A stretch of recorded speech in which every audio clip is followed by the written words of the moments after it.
النهارده ان شاء الله هعمل معاكم كيك شوكولاته. اول حاجه كده نسمي الله ونصلي على الرسول، اللهم صل وسلم وبارك على سيدنا محمد وعلى اله وصحبه اجمعين. هنعمله بمقادير بسيطه جدا وسهله، ببيضه واحده هتعملي الكميه دي. خدت بيضه في الخلاط، نزلت عليها بفانيليا، بعد كده كوبايه من السكر، نص كوبايه من الزيت، وكوبايه من الحليب. هضرب كل ده في الخلاط. هنفضل نضربه لحد ما اللون بتاع الخليط يفتح معانا بالشكل اللي انتوا شايفينه ده كده. بعد كده بقى هنعمل المقادير الجافه اللي هو الدقيق. هاخد كوبايه من الدقيق كده، كوبايه ونص من الدقيق بالمج بتاع الشاي اللي هو ال 200 مللي اللي موجود في كل بيت. هنخل الدقيق بالشكل ده كده زي ما قلت لكم، خدت كوبايه وبعد كده خدت كمان نص، وهنزل عليهم بثلاث معالق كبار من الكاكاو الخام. الكاكاو لازم يكون خام عشان يدي معاكي، يكون نوع نضيف يدي معاكي لون للكيك. لازم تنخلي الكاكاو لان بيكون فيه تكتلات زي ما انتم شايفين بالشكل ده كده. يعني كده هنقول المقادير تاني: بيضه واحده، كوبايه من السكر، وكوبايه من الحليب، ونص كوبايه من الزيت، كيس من الفانيليا او علبه المتاح عندك. هناخد عليهم كوبايه ونص من الدقيق وثلاث معالق كاكاو كبار من الكاكاو الخام.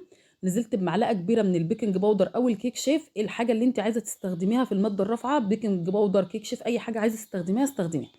بعد كده هقلب الخليط كده كويس. خلاص كده تمام. نزلت بقى هنا بنص كوبايه ميه، نص كوبايه الميه دي سخنه، مش هتعمل معاكي اي حاجه في الكيك خالص، لا ده هتغمق معاكي لون الكاكاو وهتخلي الكيك يكون هشش معاكي.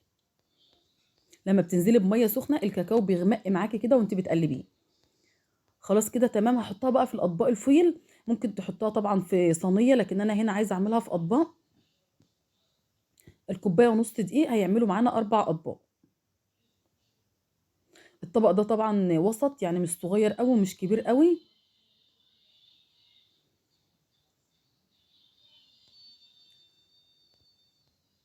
خلاص كده تمام. هندخلها الفرن على درجه حراره 180. هحطها كده في صينيه لان الطبق الفويل طبعا لازم تحطيه على صينيه الومنيوم عشان الحراره ما تكونش عاليه ويتحرق معاكي من تحت، فلازم تحطيه بخبطه كده خبطتين، اخرج الهواء اللي فيه. هنا الصينيه مش هتاخدهم، هحط على صينيه تانية، هحط كل طبقين على صينيه وهدخلها على درجه حراره 180. هتقعد معاكي في الفرن 20 دقيقه بالظبط. تختبريها بكده بخله او عود من بتاع الشيش طاووق قبل ما تخرجيه. شايفين ما شاء الله هشه جدا وجميله وطريه في نفس الوقت. خلاص كده تمام. هنا بقى هبدا اخرمها كده بالعود بتاع الشيش طاووق او بشوكه او باي حاجه عندك متاحه، خرميها بالشكل ده كده. معايا بقى خليط التسقيه اللي احنا هنعمله. دي كوبايه من الحليب ناقصه، يعني حوالي كوبايه الا ربع. حطيت عليها معلقه من الكاكاو ومعلقه من السكر وهدوبه، وممكن تحطي معلقه من النوتيلا مع الحليب، وهتسقي بيها الكيك. الكيك هنا اصلا طري مش محتاج ان انت تسقيه، بس احنا سقناه كده برضه هيدي معاكي طراوه اكتر. هنسيبه بقى يتشرب الخليط ده كده. بعد كده هجيب نص كوبايه من الكريم شانتيه، وهاخد عليها معلقتين كبار من السكر، وخدت برضو حوالي نص كوبايه من الميه. طبعا نوع الكريم شانتيه بتاعك، لو النوع الكريم شانتيه بتاعك نضيف هياخد معاكي نص كوبايه من الميه. انا خدت نص كوبايه من الميه ناقصه معلقتين كده، يعني خدت نص كوبايه من الكريم شانتيه ونص كوبايه من الميه ومعلقتين كبار من السكر، وبعد كده نزلت بمعلقه من الكاكاو وهضرب الخليط كده كويس.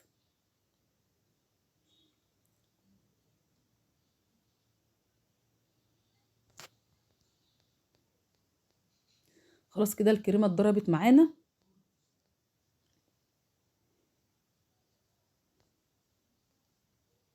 هنا بقى احطها في كيس حلواني، وممكن طبعا توزعها بالمعلقه مفيش اي مشكله. حطيتها في كيس بالشكل ده كده. لو عجبتك الوصفه ما تنسيش تعملي لايك وشير وسبسكرايب وتفعلي الجرس عشان يوصلك كل الفيديوهات الجديده. يعني زي ما قلت لك الكيكه مقاديرها كلها في البيت: بيضه واحده، وكوبايه من السكر، وكوبايه من الحليب، نص كوبايه من الزيت، وكوبايه ونص من الدقيق، وثلاث معالق من الكاكاو، ومعلقه من الكيك شيف او البيكنج باودر. دي كل مقادير الكيكه. عملنا الكريم شانتيه زي ما انت شايفه نص كوبايه، وحطينا عليها معلقتين من السكر، وحطينا معلقه من الكاكاو. بعد كده هوزعها كده على الاطباق بتاعه الكيك بالشكل ده كده. هبدأ بقى افردها كده بسباتيولا، اي حاجة عندك حاولي توزعي كده على وزعي الاطباق بالشكل ده كده.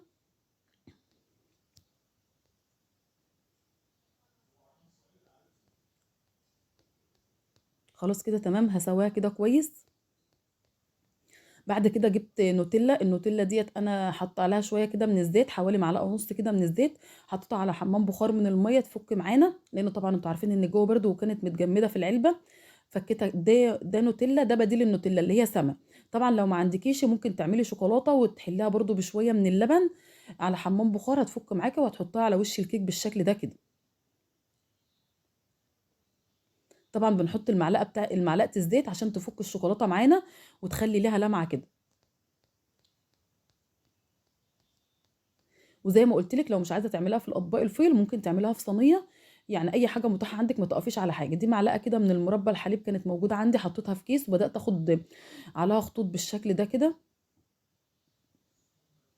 ممكن طبعا تسيبيها ساده، تبشري شوكولاته وتحطيها عليها، تحطي عليها بسكوت، اي حاجه متاحه عندك عايزه تحطيها، ما فيش عايزه تزينها وتسيبيها بالشوكولاته كده برضو ما فيش اي مشكله.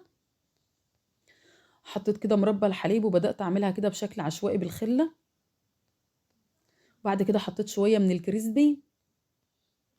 ممكن لو عندك شوكولاته شيبس برضو تحطي، عايزه تبشري شوكولاته وتحطيها. بس ودي كانت وصفه النهارده، شايفين سهله جدا وبسيطه، ان شاء الله تجربوها وربنا يحسن ما بين ايديكم. واشوفكم في وصفه جديده على خير، ومع السلامه.